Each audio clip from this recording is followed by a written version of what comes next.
Hey there, it's Duke Ferguson, owner, CEO, and master trainer of Unleash Potential Canine and creator of Dog Training Genesis.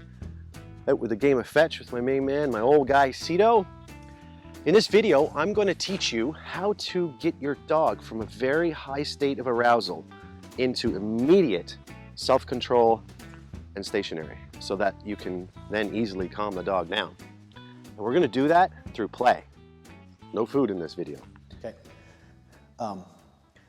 I just want to go through and do a little work with Oscar here. He's got a lot of drive. He likes to bite. He likes to nip. He's very highly aroused by times, easily aroused. So I'm actually going to do some game and some tug work with him. And to give you an idea, it's not always food. I start everything with food, as you guys know. But once he has a foundation, he understands to look. He sees this. He's like, hey, I want to jump. This could be your hands. Why I'm going to show you this is because I think it's super important to have a dog in a very high state, high arousal state, to be on with play and immediately shut off and have self-control like this in a sense. All right, so I'm going to just get him a little bit amped up, and you don't have to do a whole lot. And I'm just going to play with the dog. So hopefully this will be of value for you. Okay. So I get him onto it, and I ask sit, and you wait. And you just wait. Now notice I'm not pulling this thing behind my back, like hiding it like this. Here, break. I'm just going to throw it. Hopefully he comes back. I have the long line in case he wants to run around and play. I'm not doing tug yet. I just want to make sure he goes and gets. He's a little puppy. He's only like 3.5 months old. So I'll bring him in, and I want to teach him, you got to bring it back to me. All right. Now we can play a little game. Oh, he's a monster. Look at this. Come in here, Shane. Get a real close-up. Look at the full mouth. Imagine if he was, all right, look at this guy. Oh, he's got sharp teeth. Look at this. Okay, so at an early age, you want to curb this. You want the dog to be channeled to certain toys that he can tug, not your pant legs, not your arms. And with puppies, there's one thing you can do is you can just make the toy go dead. There, good boy. Tease him a little bit more and ask for a sit. And what I'm going to use is a little spatial pressure. Break. Immediately, as soon as his butt hits the ground, he learns, hey, that's a sit. He's downing because I think the last video that we did where he was jumping on Shane and stuff or wanting to, he was doing a lot of downs and offering them, so we just went with it. So he's just defaulting to that. And I'll change it up. Once he starts sitting well, I'll actually ask him for a down. So this is as easy as I'll tug with a little guy like this. I mean, he's pretty vicious. I mean, in a good way, not a bad way. Listen to him. You're a monster. Oh, big mouth grip. I'll let him win it. Yes, it's okay to do that. All right, unless he's got like real possessive issues, we have to work on that. But this is going to teach him play. He'll be highly aroused, and I have to start play, and I have to end play. He can engage it if he wants to. I can engage if I want to, but I really like the dog to want to be the one, hey, I want to play, I want to play. I want them to kind of beg me for things. It just gives me a lot more resources to use to train with, okay? So I'm actually playing with my puppy. It's not my puppy, it's somebody else's puppy, but I'm playing with him, and I'm teaching him things. So he's learning right now when I own it. Good job. And I see he wants to bite my hands and stuff like that. I'm not going to make a big issue of it right now. I really am not. I'm just going to ignore it. It should go away in time. It'll be channeled towards this toy. Now, if you're a pet owner, you say, hey, how do I get my dog to stop jamming on my pant legs, like that type of stuff? Well, you tell him, or if he bites your hands, you can say, ow, that hurts. Don't bite this. Boom, bite this instead. So I'm just going to get him all amped up. Now, this is actually sit. Right over his head, almost like a lure. We're helping him in the beginning, okay? Now, I can't do much spatial pressure here. Just stand up for a second. Sit, break. I'm going to throw it. So we play a little game of fetch as well. So it's not all about tug. And actually, if you can play fetch with, I'd rather fetch than tug with any dog. I think every dog should learn how to fetch, to be honest with you. He wants to claim it and kill it there. Well, he's got good prey drive. Okay, I'm just bringing him in like a fish on a wire. And I reach down, and we start to play. I'm not going to immediately take it from him and keep it away from him. That actually creates more problems than you'd want. Okay, so I play with him, and then look, bring the camera in here a bit, Shane. A lot of dogs, you know how they're nervous of being petted. Now with our puppies, we do a lot of touch and feeds, but as he's playing, I'm going to take the big scary hand and I'm just going to stroke him and pet him. Good boy. If your dog was to let go then that tells you they're nervous of this.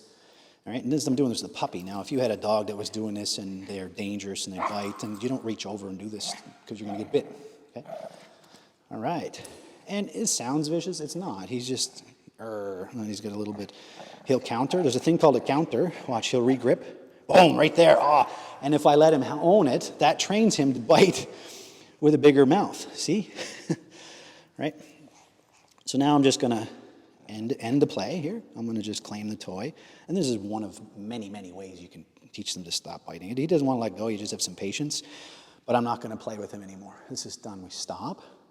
As soon as he learns to let go, I'm going to give it back. So his letting go is an issue.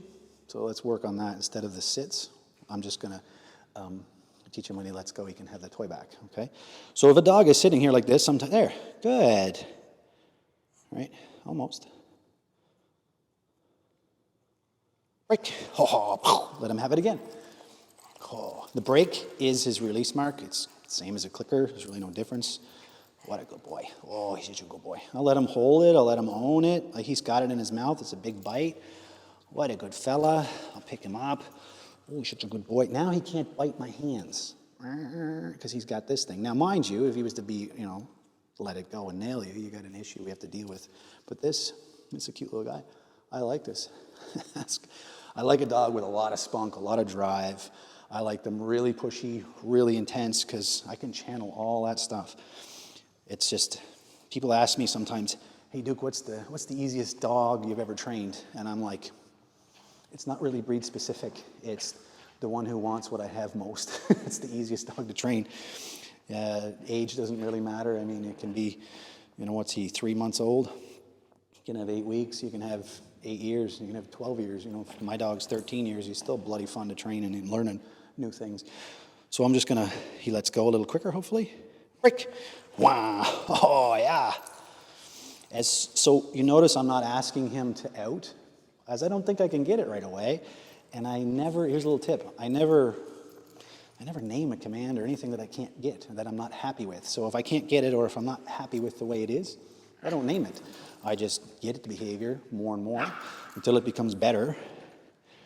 Oh, rah. And then once it's the way I like to see it, then I'll name it. Sometimes I can name it pretty quick. Sometimes it takes me a little time before I decide I'm going to name it. Okay, so I'm claiming it. I'm kind of owning the toy. He's locking on there, but notice he's not on my hands anymore. Okay, so I'll own it. Good. Notice I'm very slow and calm as well. Good boy. And break. Boom. Ha-ha. Okay. Now, sometimes you'll get a dog who's they're not going to let go. There's no way. Like my mama when he was younger. What I used to have to do is just pull up on the lead like this a little bit and just wait and wait and wait. So it adds a little pressure. Okay. This guy's got some problems with he's only small. He's got some problems with his throat. So I'm choosing not to do that with him. But if I held that enough, he'd just let it go. As soon as he lets it go, right? As soon as that comes out of his mouth, let's say I was holding him there longer, then as soon as he drops it, I'm going to hold him back actually a little bit with this harness and this, both. Okay, I'll claim it here. As soon as he lets go of it, see, he starts to cough, so I'm just going to hold the harness. I tell him, good, break, and I let him have it again, okay? He wants to run away with it and claim it. Never let that happen. Never, never, never. Bring him to you. This is what I do. He needs to come to me.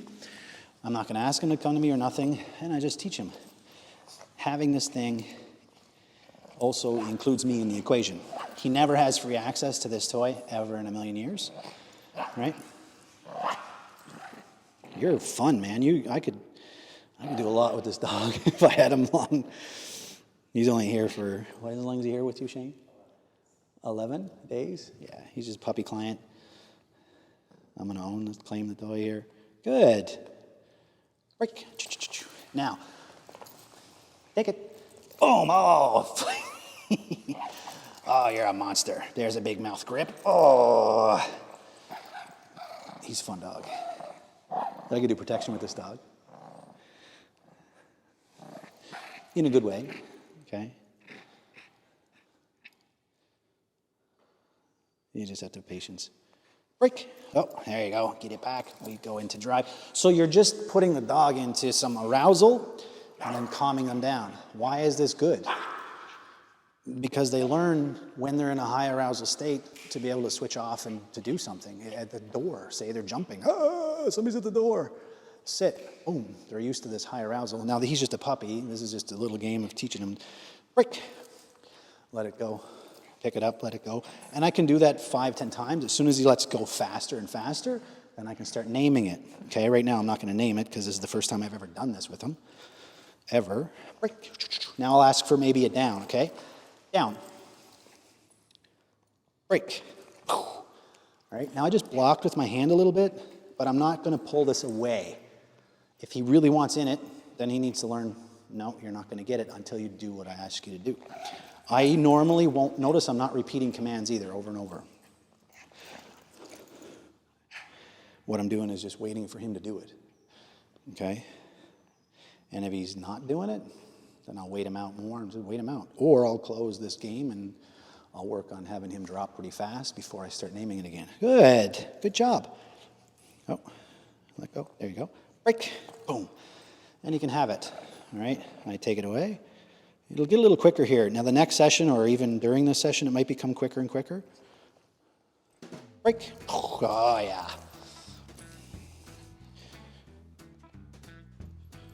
All right, now, good job. I'm gonna stand up. I'm gonna get him aroused to jump again. He's jumping, jumping. Sit, break. Oh, we'll end it with that. Oh, there you go, big man, okay? Now he's got the big rabbit. Bloody thing's almost the size of him. I like him. He's got big balls. Right?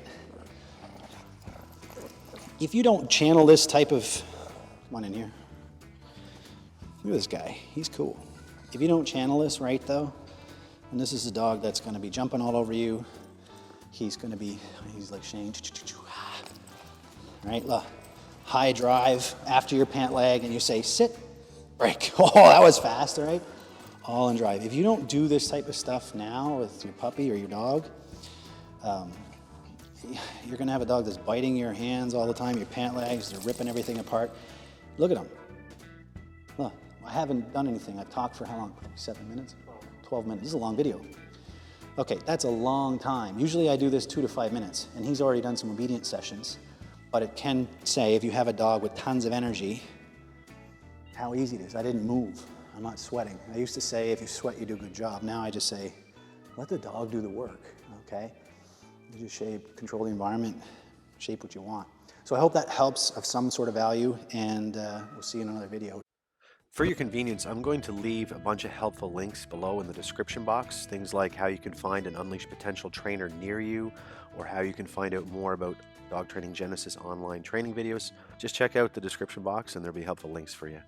Thanks for watching, and don't forget to subscribe. See you in another video.